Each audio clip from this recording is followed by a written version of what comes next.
السلام علیکم۔ امید کرتے ہیں آپ سب خیریت سے ہوں گے۔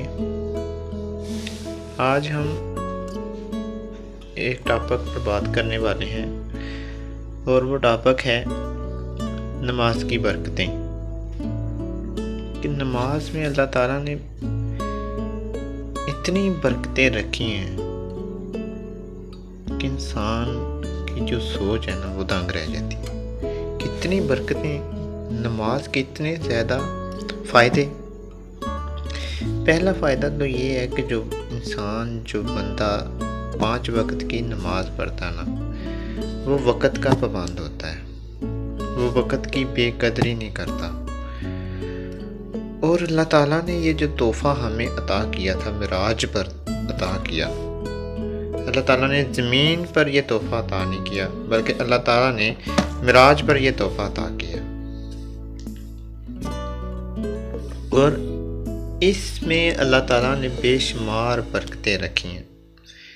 ایک مرتبہ ایک سوال پوچھا گیا، کیونکہ قرآن مجید میں ارشاد ہے نماز بے حیائی اور برے کاموں سے روکتی ہے، تو سوال یہ پوچھا گیا کہ اگر نماز برائیوں سے روکتی ہے تو بہت سے لوگ ایسے ہیں جو نماز پڑھنے کے باوجود برائیوں کا ارتکاب کرتے ہیں، نماز پڑھنے کے باوجود دوبارہ برائی کرتے ہیں۔ تو اس کا جو جواب دیا گیا علماء نے، وہ جواب یہ تھا کہ جو نماز پڑھنے کے بعد دوبارہ برائیوں کا ارتکاب کرتے ہیں یا نماز پڑھنے کے بعد دوبارہ برائی کرتے ہیں،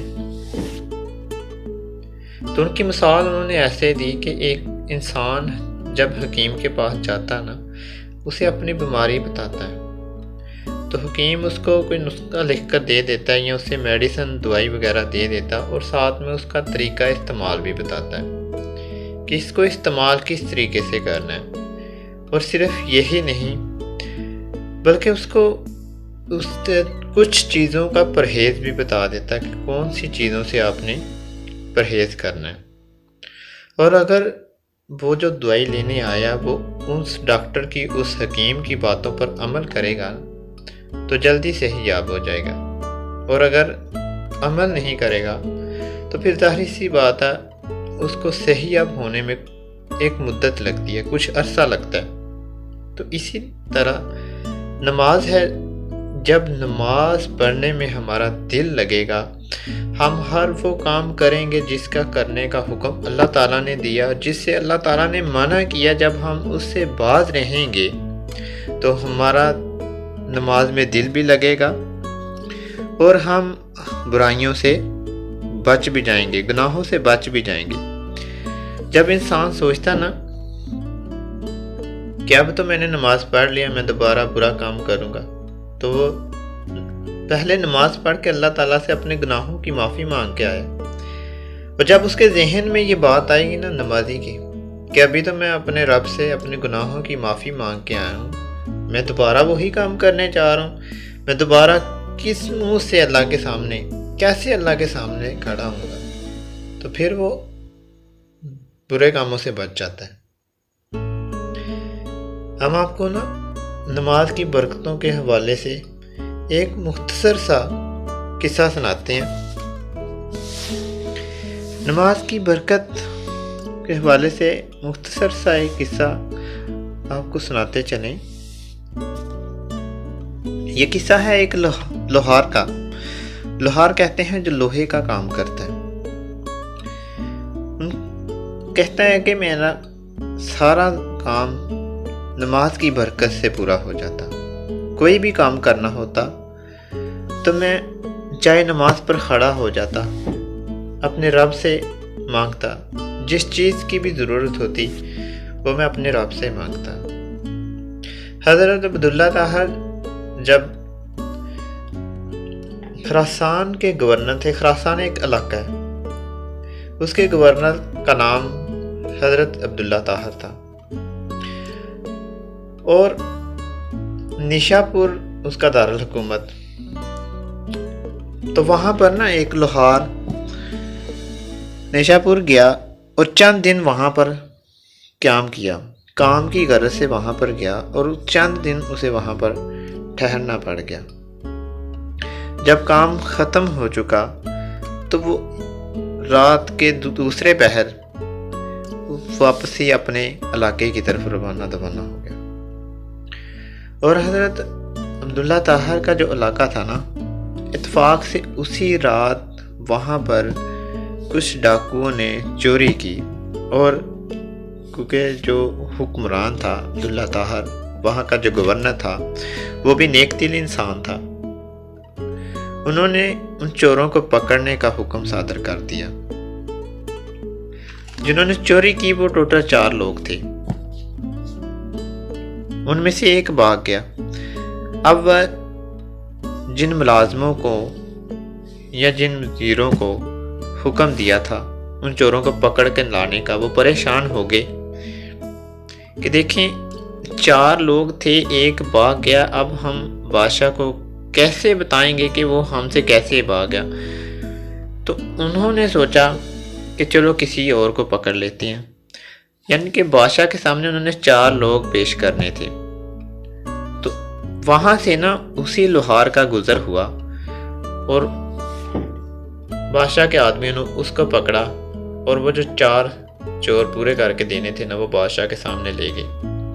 اب بادشاہ نے حکم دیا انہیں قید کر دو۔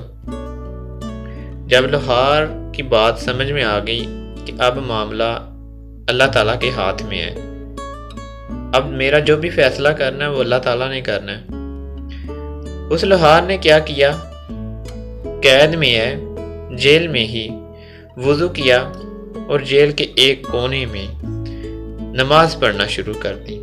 ہر 2 رکعت نماز ادا کرتا اور اس کے بعد اللہ تعالیٰ سے التجا کرتا، اللہ تعالیٰ سے مانگتا، اپنی مدد مانگتا کہ آپ میری مدد فرما دیں۔ کافی دیر وہ 2 رکعت نماز پڑھتا رہا، ہر 2 رکعت کے بعد اللہ تعالیٰ سے دعا مانگتا رہا۔ تو جو گورنر تھا نا عبداللہ طاہر، اس کی آنکھ لگ گئی اور اس نے خواب دیکھا کہ 4 طاقتور انسان ہیں جو اس کے تخت کو 4 پایوں سے اٹھا کر الٹانے کی کوشش کر رہے ہیں۔ جب اس نے دیکھا نا کہ میرے تخت کو اٹھا کر الٹا رہے ہیں، اس کی آنکھ کھل گئی۔ گورنر نے وضو کیا، جائے نماز پر کھڑا ہو گیا، 2 رکعت نماز ادا کی، اللہ تعالیٰ سے اپنے گناہوں کی معافی مانگی، دوبارہ سو گیا۔ دوبارہ اسے وہی خواب آئی کہ دوبارہ وہی 4 لوگ اس کے تخت کو الٹانے کی کوشش کر رہے ہیں۔ وہ دوبارہ اس کی آنکھ کھل گئی، 4 مرتبہ اسے یہی خواب آئی۔ جب آخری مرتبہ اس نے 2 رکعت نماز نفل پڑھی، اللہ تعالیٰ سے دوبارہ اپنے گناہوں کی معافی مانگی، تو اس کے ذہن میں خیال آیا کہ مجھے لگتا ہے کہ آج مجھ سے نہ کسی مظلوم پر، کسی بے قصور پر کوئی ظلم ہوا ہے مجھ سے۔ تو اس نے کیا کیا، جو جیلر تھا نا ان کی نگرانی کرنے والا، اس کو بلایا اور اس سے پوچھا کہ کیا کوئی جیل میں کوئی ایسا شخص قید تو نہیں ہے جو بے قصور ہے؟ تو اس نے کہا میں یہ تو نہیں جانتا کہ جو ہم نے قید کیے ہیں ان میں سے بے قصور ہے کوئی، لیکن میں اتنا ضرور جانتا ہوں کہ ان 4 لوگوں میں سے نا جو ایک ہے وہ مسلسل نماز پڑھ رہا ہے، اللہ تعالیٰ سے کچھ مانگ رہا ہے۔ تو گورنر نے حکم دیا اس کو میرے پاس لے آؤ۔ جب اس کو اس کے پاس لے کر آئے نا، تو گورنر نے اس سے پوچھا اور اس نے کہا میں تو بے قصور ہوں، میں تو کام کی غرض سے اس علاقے میں آیا تھا اور آپ کے آدمیوں نے مجھے پکڑ کر آپ کے سامنے ایک چور ثابت کر دیا اور مجھے قید کر دیا۔ گورنر نے کہا میرے ساتھ 3 کام کر لیں۔ نمبر 1، جو میرے آدمیوں نے کیا اس کے لیے آپ مجھے معاف کر دیں، کیونکہ قید کرنے کا حکم میں نے دیا تھا، آپ مجھے معاف کر دیں۔ نمبر 2،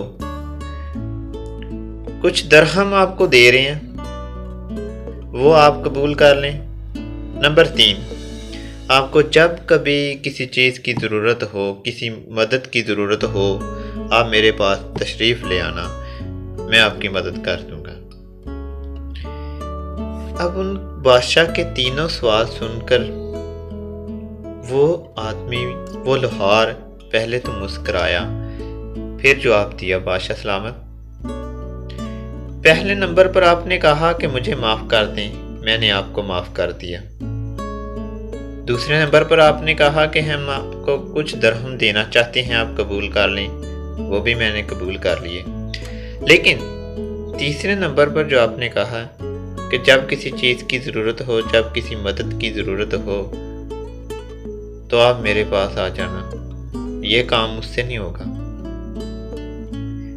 گورنر نے کہا بھی یہ کام کیوں نہیں ہو سکتا، میں گورنر ہوں، میں بادشاہ ہوں، تو آپ کو کسی چیز کی ضرورت ہو آپ مجھے کہہ دینا، میں آپ کی ضرورت پوری کر دوں گا۔ اس نے کہا کہ اگر میری ضرورت آپ پوری کر سکتے ہوتے تو رات کو مجھے قید کیا، رات کو ہی مجھے رہا کر رہے ہو۔ اور وہ جو بادشاہ اوپر بیٹھا ہوا ہے، جو مالک اوپر بیٹھا ہوا ہے، سب کا مالک ہے، سب کو دیکھ رہا ہے، اگر وہ رات کے کچھ حصے میں آپ کا تخت الٹا کر کے مجھے رہائی دلا سکتا ہے تو میں کیسے اس مالک کو چھوڑ کر اپنی مدد پوری کرنے کے لیے آپ کے پاس آؤں؟ اگر میں نے اپنی مدد پوری کرنے کے لیے آپ کے پاس آنا ہوتا تو میں پہلے آپ کے پاس آ جاتا نا۔ تو میں نے تو اس مالک سے مدد مانگی کہ جس نے رات کے کچھ ہی حصے میں آپ کے تخت کو الٹا کر مجھے رہائی دلا دی۔ تو میں یہ تیسرے نمبر پر جو آپ نے کہا تھا نا کہ مدد چاہیے تو مجھے کہہ دینا، میں یہ کام نہیں کر سکتا، مجھے کسی بھی چیز کی ہیلپ چاہیے ہوتی ہے، مجھے کسی بھی چیز کی مدد چاہیے ہوتی ہے تو میں اپنے اللہ سے مانگتا ہوں۔ تو یہ دیکھیں نماز کی اتنی بڑی فضیلت ہے کہ ایک بندہ پریشان ہے اور نماز کے ذریعے اللہ سے رو کر گڑ گڑا کر وہ اپنے لیے مدد مانگتا ہے تو اللہ نے چند ہی لمحوں میں اس کی فریاد سن لی، اس کی مراد پوری کر دی، اس کو رہائی مل گئی، وہ بے قصور تھا، اس کو رہائی مل گئی۔ تو یہ ایک سبق ہے ہم سب کے لیے کہ ہمیں کسی بھی کام کی ضرورت ہوتی ہے تو ہم اس رب کائنات جو بادشاہ ہے، پوری کائنات کا بادشاہ ہے، ہم اس سے نہیں، ہم لوگوں سے کہہ رہے ہوتے ہیں ہماری یہ ضرورت ہے، آپ پوری کر دیں گے، آپ ہماری مدد کر دیں گے۔ تو ہمیں بجائے ان لوگوں سے کہنے کے ہمیں اللہ تعالیٰ سے کہنا چاہیے، ہمیں اللہ تعالیٰ سے مانگنا چاہیے جو ہم سب کی ضرورت کو پوری کرتا ہے۔ ہمیں اس رب سے کہنا چاہیے کہ ہماری ضرورت کو پوری کر دے، ہماری مدد فرما۔ اللہ تعالیٰ ہم سب کو 5 وقت کا نمازی بنائے اور اس پر عمل پیرا ہونے کی بھی توفیق عطا فرمائے۔ دعا ہے کہ اللہ تعالیٰ ہمیں اس دنیا میں جب تک ہم زندہ ہیں اسلام کے راستے پر چلنے کی توفیق عطا فرمائے، جب اس دنیا سے جانے کا وقت آئے تو زبان میں کلمہ طیبہ جاری فرمائے۔ جزاک اللہ۔ خدا حافظ، اپنا خیال رکھنا، دعاؤں میں ہمیں بھی یاد رکھنا۔